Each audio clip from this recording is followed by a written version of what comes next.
ఓం నమ శివాయ. ఓం నమో నారాయణాయ నమ. నిన్నటి పారాయణంలో మనం కురుక్షేత్రం సందర్భంగా ఆ ఆ సమయంలో పరశురాముడు భీష్ముడికి జరిగిన యుద్ధాన్ని గురించి, పరశురాముడి పాత్ర గురించి తెలుసుకున్నాం. ఇక రామాయణ పరంగా పరశురాముడి గురించి మనం ఈరోజు తెలుసుకుందాం. రామాయణంలో రామచంద్రమూర్తి సీతమ్మని కళ్యాణం చేసుకుని వెళ్ళిపోతుంటే చేతిలో విష్ణుచాపం పట్టుకుని ఎదురు వచ్చాడు పరశురాముడు. ఆయన వస్తుంటే వశిష్ఠాది మహర్షులు చూశారు. దశరథుని సైన్యం అంతా స్పృహ తప్పి పడిపోయారు. పరశురాముని చూసి కాదు, ఆయన వస్తుంటే రేగిన ధూళికి, ఆయన వెలుతురికిను. ఆయన తపశక్తి అటువంటిది. జటామండలంతో శివుడిలా వచ్చి నుంచున్నాడు. వాల్మీకి మహర్షి త్రిపురాసుర సంహారం చేసిన పరమశివుడులా ఉన్నాడు అంటూ ఉపమానం వేశారు. దశరథ మహారాజు భయపడిపోయి, ఇంతమంది క్షత్రియులను చంపి ఇంద్రుడి దగ్గర ఇక చంపనని ప్రతిజ్ఞ చేశామని విన్నాను. ముక్కుపచ్చలారని పసివాడు, లేక లేక పుత్రకామిష్టి చేస్తే కలిగినవాడు, పెళ్లి చేసుకుని వెడుతుంటే చంపేస్తావా ఏమి అని బతిమాలుకున్నాడు. రాముడు దశరథుని ఎదురుగా ఏమీ మాట్లాడు. దశరథుడు మాట్లాడుతుంటే రాముని వంక తిరిగి, శివచాపాన్ని భంగం చేశావట, ఏది ఈ విష్ణుచాపం అందుకో, ఎక్కుపెట్టి చూద్దాం అని తన తాతగారైన రుచీకుడి దగ్గర ఉన్న విష్ణుధనస్సుని జమదగ్ని తనకు ఇచ్చాడని ఇప్పుడు తీసుకుని వచ్చాడు.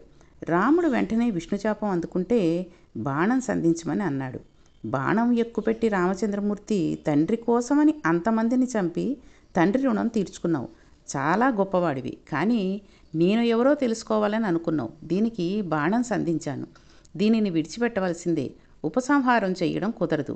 ఈ బాణం వేసి నువ్వు సంపాదించుకున్న అక్షయ పుణ్యాలను పడగొట్టనా, గమనశక్తిని పడగొట్టనా చెప్పమని అన్నాడు. అప్పుడు అర్థమైంది, అగస్త్య మహర్షి ఆశ్రమంలో కృష్ణమంత్రం ఉపదేశం ఇచ్చి ఆవేశించి చెప్పాడు కదా, భవిష్యత్తులో విష్ణుచాపాన్ని ఎవరు పట్టుకుంటారో అప్పుడు నీ ఆవేశాలన్నీ తొలగిపోతాయి అని. ఇంకా పర్వతం మీద తపస్సు చేస్తాను. విష్ణు అవతారం రామచంద్రమూర్తిగా వచ్చారు. ఇంకా నా అవసరం లేదు రామా, నా పాదాలను కొట్టేస్తే గమనశక్తి పోతే నేను భూమిని కశ్యప ప్రజాపతికి దానం చేశాను. రాత్రి అయితే ఈ భూమి మీద ఉండకూడదు, మహేంద్రగిరి మీదకి వెళ్ళిపోవాలి. గమనశక్తిని కొట్టకుండా నేను సంపాదించుకున్న అక్షయ పుణ్యలోకాలను కొట్టమన్నాడు. విష్ణుచాపంలోని బాణం పెట్టి కొడితే పరశురాముడు తపస్సు చేసి సంపాదించుకున్న అనంత పుణ్యాలు కాలిపోయాయి. తేజస్సు అంతా క్షీణించిపోయింది. విష్ణుచాపాన్ని వదిలి బరువుగా అడుగులు వేస్తూ మహేంద్రగిరి వెళ్ళిపోయాడు పరశురాముడు. పితృదేవతలు కనబడి, మా కోసమని కార్తవీర్యార్జులను పిల్లలు జమదగ్నిని చంపాడని కోపగించి 21 మార్లు క్షత్రియులను చంపావు. అటువంటి నువ్వు ఇలా అయిపోతే మాకు చాలా బాధగా ఉంది. నువ్వు ఇలా ఉండటానికి వీలు లేదు. దక్షిణ దేశంలో వధూసర అన్న నదిలో స్నానం చేస్తే నువ్వు విష్ణు శాపంలో నుండి విడిచిపెట్టిన బాణం వలన పోగొట్టుకున్న అక్షయ పుణ్యాలు ఏవి ఉన్నాయో అవి మళ్ళీ నీకు దక్కుతాయి. వెళ్ళి స్నానం చేయమని అంటే మరునాడు బయలుదేరి వెళ్ళి వధూసరా నదిలో స్నానం చేస్తే విపరీతమైన తేజస్సు పుణ్యం పొందాడు. ఇంకా లోకానికి తన అవసరం లేదని చిరంజీవి మహేంద్ర పర్వతం మీద తపస్సు చేస్తూ గుహలలో ఉంటాడు. అకృతపర్ణుడు మాత్రం ఆయన కోసం అన్ని ఏర్పాట్లు చేస్తూ ఉంటాడు. ప్రతి మాసంలో చతుర్దశి తిథి నాడు మహేంద్ర పర్వతంలోని గుహలోనికి వచ్చి దర్శనమిస్తూ ఉంటాడు. అరణ్య పర్వంలో అకృతపర్వుడి వలన ఈ కథని విని పరశురాముడు వచ్చే వరకు నేను ఈ గుహలో కూర్చుంటానని చతుర్దశి వరకు కూర్చుని ఆయన వచ్చాక నమస్కరించి ఆశీర్వాదం పొంది ధర్మరాజు వెళ్ళాడు. అంతటి మహానుభావుడు చిరంజీవి అయిన పరశురాముని గురించి ఎక్కడ చెప్పబడుతుందో అక్కడ అరిష్టం, పీడ, ఉగ్రభూతాల ఉద్ధతి అన్నీ తొలగిపోయి ఎంతటి పాపాలు ఉన్నా అవి అన్నీ కూడా శమిసిపోతాయి. ఆవేశ అవతారాలలో అత్యంత ప్రధానమై చిరంజీవి తపోనిష్టాగరిష్ఠుడై రాబోయే కాలంలో సప్త ఋషులలో ఒకడయ్యే అద్భుతమైన అవతారం దశావతారాలలో ఒకటైనటువంటి పరశురామ అవతారం. కాబట్టి పరశురామావతారం గురించి మనం ఎక్కడైనా సరే ఎప్పుడైనా సరే విన్నట్టయితే మనకున్నటువంటి అరిష్టం అంటే దరిద్రం, పీడ, ఎటువంటి పీడలు అంటే గాలి ధూళి ఎవరి దృష్టి అయినా పడినా అది కూడా పోతాయి. ఉగ్రభూతాల ఉద్ధతి చూడండి, ఏదో జరుగుతోంది, ఎందువల్ల జరుగుతోందో తెలియట్లేదు అనుకుంటూ మనం బెంగపెట్టుకుంటూ ఉంటాం. అంతవరకు అయిపోతుంది అనుకున్న పని ఆఖరి నిమిషంలో తిరగబడిపోయి ఆ పని జరగకుండా ఉండడం అటువంటివి జరుగుతూ ఉంటాయి. అటువంటివన్నీ కూడా జరగకుండా ఉండాలి అంటే మనం ఈ దశావతారాల్లోని పరశురామావతారం గురించి తెలుసుకోవాల్సి వస్తుంది. ఈ పరశురామావతారం ఆవేశ అవతారం అయినప్పటికీ కురుక్షేత్ర యుద్ధంలో ఏ రకంగా ఉపయోగపడింది, ద్రోణాచార్యుడికి ఎటువంటి ధనుర్విద్యను నేర్పించాడు, తర్వాత రామావతారంలో విష్ణుచాపాన్నిచ్చి రాముడే విష్ణుమూర్తియే రాముడిగా వచ్చాడు అని ఎలా తెలుసుకున్నాము అన్న విషయాలన్నింటినీ కూడా మనం తెలుసుకున్నాం. అలాగే కార్తవీర్యార్జునుడు రావణాసురుని అంతటి వాడిని జైలులో పెట్టేసినప్పటికీ అంతటి వాడిని కూడా అతని 1000 చేతులు తల నరికి తీసుకుని వచ్చాను అని చెప్పినటువంటి గొప్ప అవతారం పరశురామ అవతారం. సత్యవతి చేసిన చిన్న పొరపాటు. భృగువుని తనకే కాకుండా తన తండ్రికి కూడా కొడుకు కావాలి అని కోరుకున్నది. ఆయన ఇచ్చిన పాత్రల్ని 2 పాత్రలలో ఆయన పెట్టి మంత్రశక్తి చేత అభిమంత్రించి కోడలికి ఇచ్చినటువంటి ఆ పాత్రల్ని తల్లికి ఇవ్వవలసినది తను తీసుకోవలసినది తల్లికి ఇచ్చి పొరపాటు చేసేసేటప్పటికీ క్షత్రియ ధర్మాలు కలిగినటువంటి వాడు తనకి, బ్రాహ్మణుడైనటువంటి వాడు తల్లికి పుడతాడు అని తెలుసుకుని అతనిని మనవడుగా చేసుకుని నాకు వేరే కొడుకుని ఇవ్వమని చెప్పి అడిగింది. ఇవన్నీ కూడా మనకి ఏమవుతుంది అంటే ఆవేశపూరితమైన అవతారం పరశురాముడు ఎలాగ అయ్యాడు అన్న విషయాన్ని గురించి మనం తెలుసుకోవడానికి అవకాశం ఉంటుంది. అయితే గాధికి విశ్వామిత్రుడు పుట్టాడు, కానీ సత్యవతి కడుపున ఎవరు పుట్టారు? జమదగ్ని. మహానుభావుడు. ఆయన వేదాలన్నింటినీ కూడా చదువుకున్నవాడు, చాలా గొప్ప ధర్మ సంపన్నుడు. అతనికి కొడుకుగా వచ్చాడు పరశురాముడు కదండి. పుట్టుక వాయిదా పడి పుట్టడంలోనే ఇంత కథ నడిచింది. అందుకనే ఈశ్వరుడే అవతారంగా దిగినట్లు చెప్పరు, ఆవేశ అవతారంగా చెప్తూ ఉంటారు ఇన్ని. కాబట్టి ఇంత ఆలస్యం అయ్యి పుట్టాడు కాబట్టి ఎంత జరిగి ఉంటుంది కథ అన్నది మనం చెప్పుకున్నాం ఇప్పటిదాకా. కాబట్టి ఈ మహాపతివ్రత సత్యవతి పొరపాటు వలన పరశురాముడు ఈశ్వర నిర్ణయం అనుసరించి ఆమెకి మనవడుగా వచ్చాడు, కొడుకుగా రాకుండా. ఆమె తన భర్త రుచీకునితో సశరీరంగా స్వర్గానికి వెళ్ళిపోయింది జరిగిన తర్వాత. ఆవిడంతటి సాధ్వీమణి. ఒక్క చిన్న పొరపాటు అయితే జరిగింది, కానీ ఆవిడ చాలా మహాపతివ్రత, మహాసాధ్వీమణి.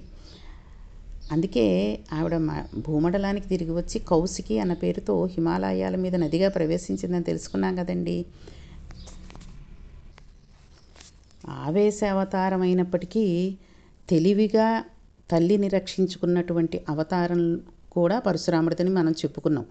జమదగ్ని మహర్షి భార్యను పిలిచి అనుష్ఠానం కోసం సరోవరానికి వెళ్ళి నీళ్లు తీసుకురమ్మన్నప్పుడు ఆవిడ అక్కడ గంధర్వుడిని చూసి, ఆయన జలక్రీడలను చూసి కొద్దిగా మనసుని ఆవిడ కాస్త అటు ఇటుగా వెళ్ళి ఆయన మీద ఉంచేసరికి మానసిక వ్యభిచారం చేసింది. కాబట్టి భార్యస్థానంలో ఉండడానికి లేదని కొడుకులను పిలిచి తల్లిని చంపేయమనంటే, మొదట పుట్టిన 4 కొడుకులు చంపమనంటే పరశురాముడు చంపేశాడు. అది ఎంతటి తప్పో తెలుసు. తల్లిని చంపడం అంటే ఎంత మహాపాపమో అతనికి తెలుసు. కానీ ఎందుకు చంపాడు? తండ్రి మళ్ళీ తన తపోశక్తితో తల్లిని బతికించగలడు అని ఒక నమ్మకంతో ఆవిడిని చంపివేశాడు.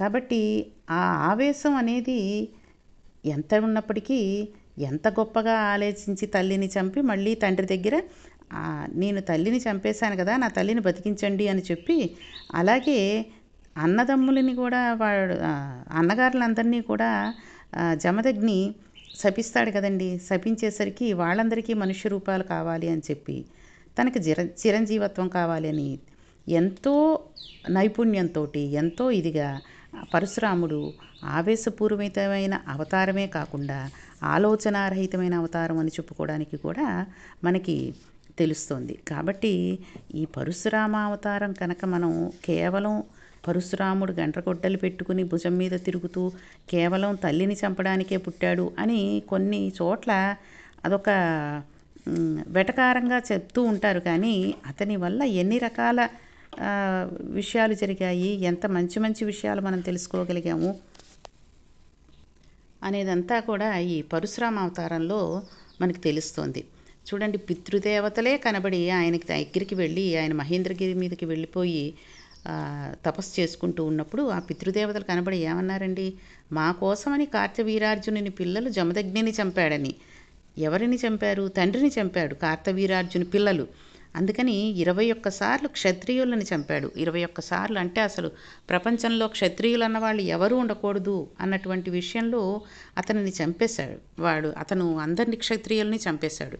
అంతటి గొప్ప శక్తివంతుడు. కాబట్టి అతను ఆవేశంతో క్షత్రియులందరినీ చంపాడు కాబట్టి ఆవేశపూరితమైన అవతారం అయ్యింది అది. అంతమంది క్షత్రియులని చంపాననుకున్నప్పటికీ ఆవుల మందల్లో దాక్కున్న కొంతమంది క్షత్రియులని, ఆడవాళ్ళ దగ్గర ఉన్న కొంతమంది క్షత్రియులని అతడు చంపలేకపోయాడు. ఎందుకని? ఆవులకి ఆడవారికి ఎటువంటి హాని జరగకూడదు అని. అదే ఆవేశంలో ఏం చేశాడు, 5 హ్రదాలు తవ్వి వాటి నిండా ఈ క్షత్రియుల కురుక్షేత్రంలో చంపినటువంటి వాళ్ళ నెత్తురుతోటి దాన్ని నింపి, సమంత పంచకాలు అంటూ ఉంటారు వాటిని, వాటితోటి ఆ చెరువుల్లో ఉండే నెత్తురుతోటి తండ్రికి పితరులకు తర్పణ చేశాడు. అలా నెత్తుడి తర్పణం చేస్తే పితృదేవతలు ఎంత అసాధ్య పని చేశావు అంటూ తీర్థయాత్రలు చేయమని చెప్పారని కూడా తెలుసుకున్నాం. కాబట్టి పరశురామ అవతారం ఆవేశపూరితమైన అవతారం అయినప్పటికీ కొన్నిసార్లు మనకి అది ఎంతో మంచి విషయాలను కూడా చెబుతూ ఉంటుంది. ఇప్పుడు పరశురాముడు తల్లిని చంపాడు అంటే అందరూ తల్లిని చంపి తండ్రి చేత మళ్ళీ బతికించుకుందాం అనే అవకాశం ఉండదు కదండి. ఆ అవతారం ఎందుకు చేశాడు అన్నది, ఎందుకు ఎత్తాడు విష్ణుమూర్తి అన్నది కొన్ని కారణాలు ఉంటూ ఉంటాయి. కాబట్టి ఆ కారణాలకి తగినటువంటి అవతారం తీసుకోవడమే దశావతారాల యొక్క ముఖ్య ఫలితం. కాబట్టి ఆయన ఎటువంటి అవతారాలు తీసుకున్నాడు, ఎటువంటి ఎటువంటి విశిష్టమైన పనులు చేశాడు, మనకి ఎంతటి పుణ్యాన్ని సంపాదించుకునే అవకాశాన్ని ఈ అవతారాల ద్వారా మనకు చెబుతున్నాడు అన్న విషయాలని మనం మత్స్యావతారంలో తీసేసినప్పటికీ కూర్మ, ఆదివరాహ, నృసింహ, వామన అవతారంలో, పరశురామ అవతారంలో కూడా తెలుసుకున్నాం. కాబట్టి ఈ రోజుతోటి పరశురామ అవతారం అయిపోయింది. రేపు మహానుభావుడు శ్రీరామావతారం గురించి తెలుసుకుందాం. మనం రామాయణంలో తెలుసుకున్నంతటి అవతారం ఆయన విశేషాలన్నీ ఉండనప్పటికీ ఈ రామావతారాన్ని క్లుప్తంగా మనం తెలుసుకుని అసలు రామావతారం ఎందుకు ఎత్తాడు ఏమిటి అన్నది మనందరికీ తెలిసినప్పటికీ ఒకసారి మళ్ళీ ఈ దశావతారాల్లో విషయంగా తెలుసుకుని రామావతారాన్ని గురించి మనం రేపటి నుంచి పారాయణం చేసుకుని ఆ రాముడి సంపూర్ణ ఆశీస్సులు మనం పొందుదాం. ఓం నమః శివాయ. ఓం నమో నారాయణాయ నమః.